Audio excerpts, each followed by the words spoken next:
safe and play with.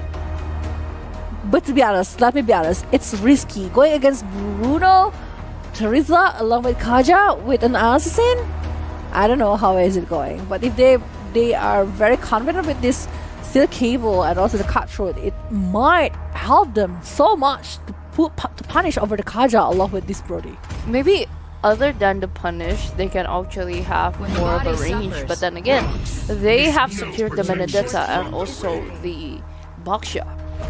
I think it's much more makes sense here. With it's better that way. Aside of that, they need someone who is pretty tanky on the front. They also need someone who actually able to rotate quite fast as well. So Baksha is a very good option here from the side of Impunity Starlet. The last pick from Zol is going for the Lancelot here to be picked right there. But the composition from both of the sides, they have different kind of compositions here, and I really want to know what kind of things that they will try to put here. How is the rotation? How is things gonna work? Because the Basha will be having tons of early aggression, but Lancelot having the same kind of concept. So I wonder.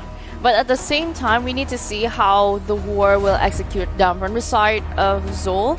They're from the Philippines, that I can see maybe there will be a heavy teamfight centric on how they play out and pick the heroes that they're going to play in the first game. But then again, let's not forget that it will be a global ban.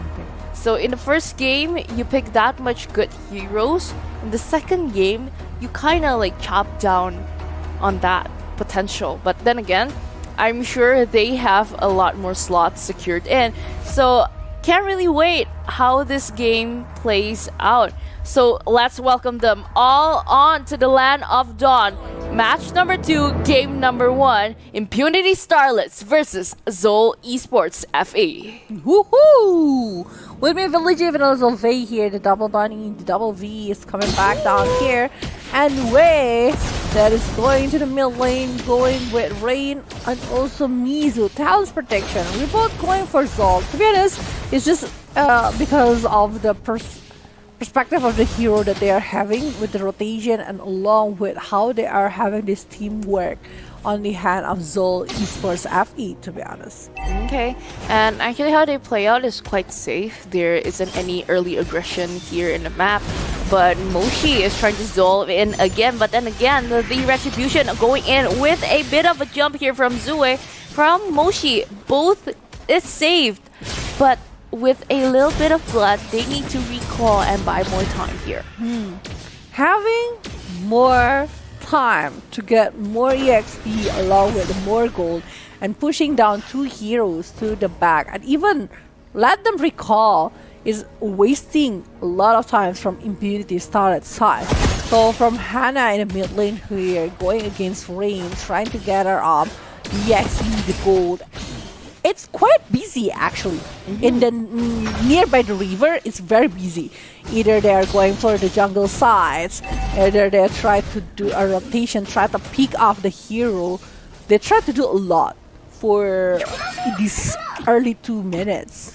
I'm actually shocked to see. I thought the Guinevere will be the jungler, but then again, at the last moment, they picked in onto the Baksha. So it's more to Guinevere roam then. Okay, so more setups that we're trying to help you, Fendi. And let's not forget the turtle is actually on. And from our friends here from Zol eSports has to strike in, but Yue trying to find a good way, jumping in again, trying to pull in with the penalty zone, but it's too far away. First blood on the side of Moshi and getting that neutral objective too, but another realm force open and a bit of silence, but Ang has a moment to calm and recall back again. Woohoo! A really good counter initiation. The Wei is having a really good moment to jump in and using all of the CC to stop the movement from Zol eSports. But the reaction is also very good, like the penalty zone, how Ang to stop the movement from Impunity Starlets. They just need like whoever open up first and having a really good combo will works for this. Yes, it's all about timing in this second game. But oh, it's quite risky here that Mizu trying to buy in time again, but Yue trying to pull in and find a moment here taking down Mizu, but then again, it's quite tanky and it's still early. Not that much of a damage is distributed on. A Retribution claiming that gold jungler. Yeah.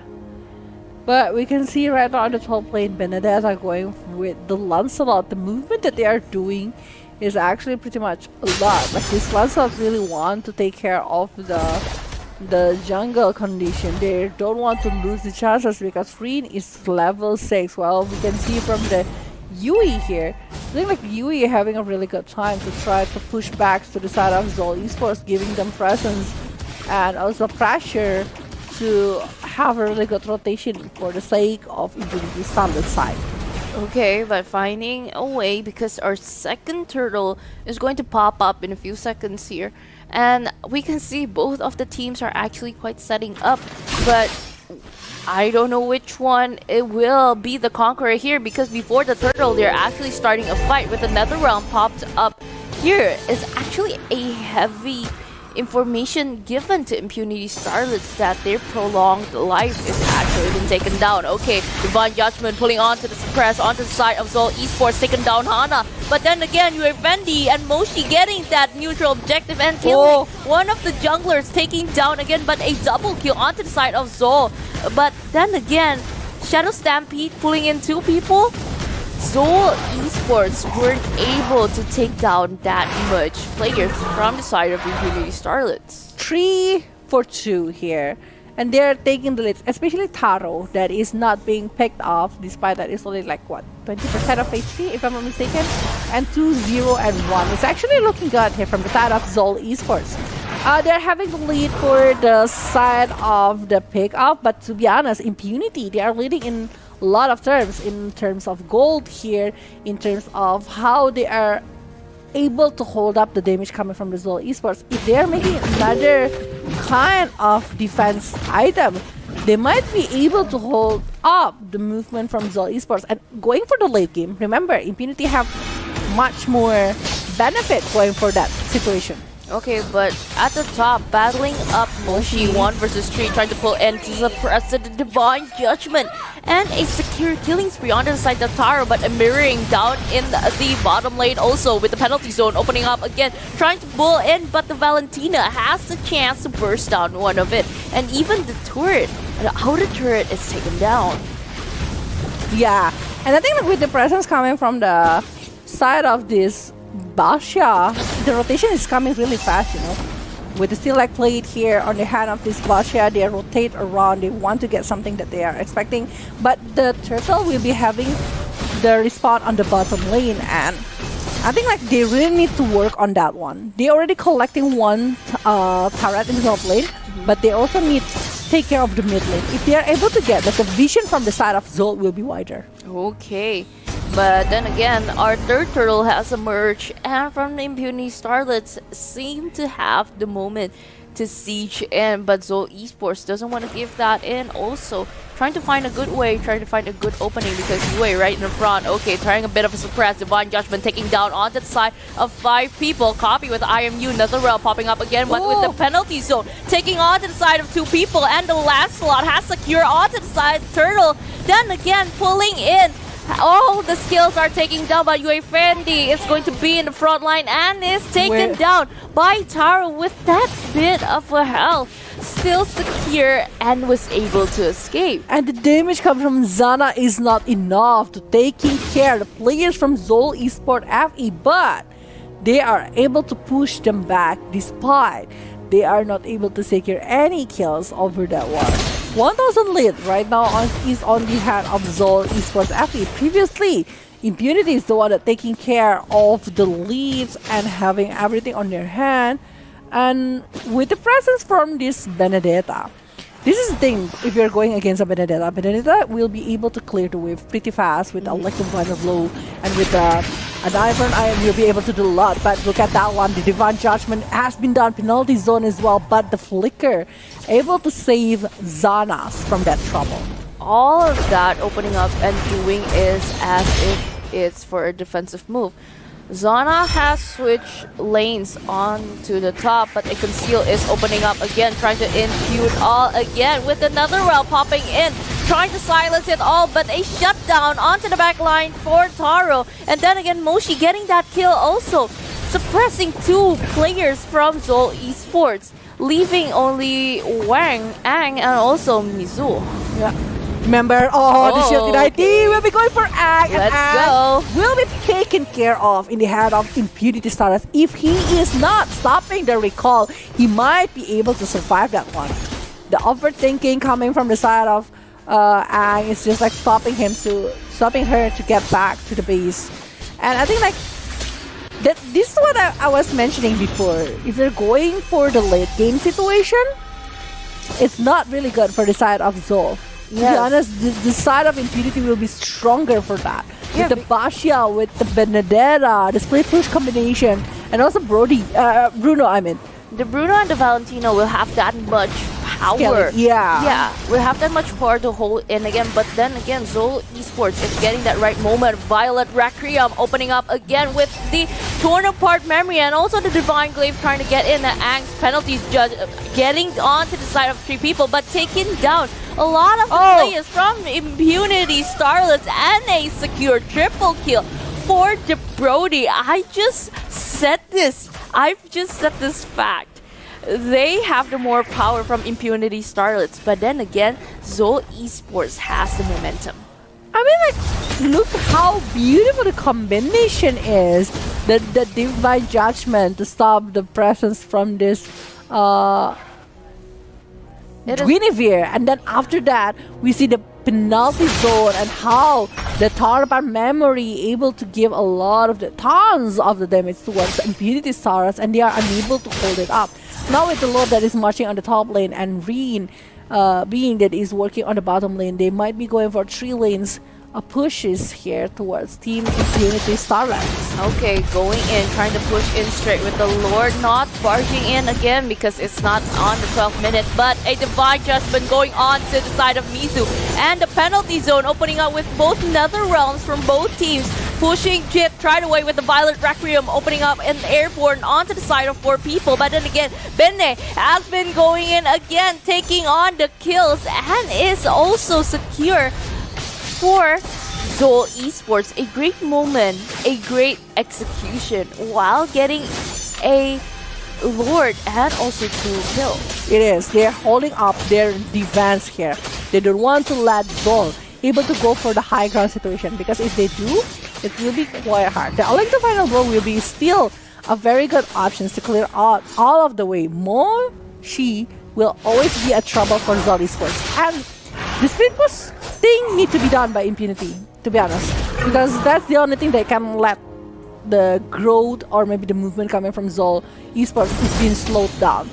And we can see from the item, how is the Benedetta making full Malefic Roar even on the head of this Benedetta, because they know they really need more damage. While for this Valentina, finishing off the Lightning Truncheon, so it might be going for the Divine Glaive for the penetration, because without the Clock of Destiny, so there is no scaling up coming from this Valentina. Okay, so a retribution was given from UFND because of not wanting to give that debuff. But then again, 1 versus 4 opening up, that is very boldy of that Moshi taken down, and also Yue trying to push in again with a great of a support here with Aang is too tanky, and Bene trying to support in from the damage from the back, but played safe, played cool, because one of their players has been picked off from the top side. Actually, it's a very good movement coming from the side of the Wei here to open up the pushes and finding out 1% that is inside, but not finishing off Aang is also a disappointment, because if they are able to stop it, maybe the war is not going to be like quite huge from the next stage. But they might be playing quite careful here because they don't want to overcommit on the situation that they are not ready. Yeah, they are trying to get in as a group, but then again, they don't really want to risk that factor because they need to be ready to defense on the Enhanced Lord, trying to barge into their high ground. But then again, Moshi is quite far. Recalling would be a good thing. So support from the back also, and Impunity Starlets needs to have this good defense back up, because if it's not, Zol eSports will definitely get this point right here. Yeah, they might be going for the high ground here with the Lord that is marching from the side of Zol eSports with that. It's like 30 minutes inside of the lead of that, and so far from the side of Impunity, they are able to hold up the game. And I think with the Bruno's ultimate along with Mosi's like the final blue, I still think that they are going to be able to hold the high ground, but it depends on the setup and depends on the result here, because we look at that one, actually penalty zone going in, the Nether Realm is there, but there is a point coming from the side of Zol eSports, and lead the Lord, they're still marching and going on for more. Moshi will be taken care of in the hand of B. Okay, a lot of things popping up. A great way from Hana trying to steal in the penalty zone, but it's quite early. Impunity Starlets don't have that much of a power to be in front line standing out again, but Zol eSports is quite hefty right there. Trying in with the Nether Realm, but Bene saves in quite time. Penalty zone onto the back line again, trying to pull in, but the Violet Requiem opening up to Airborne for people. And that is the secure point here for Zol eSports, getting that base in a nick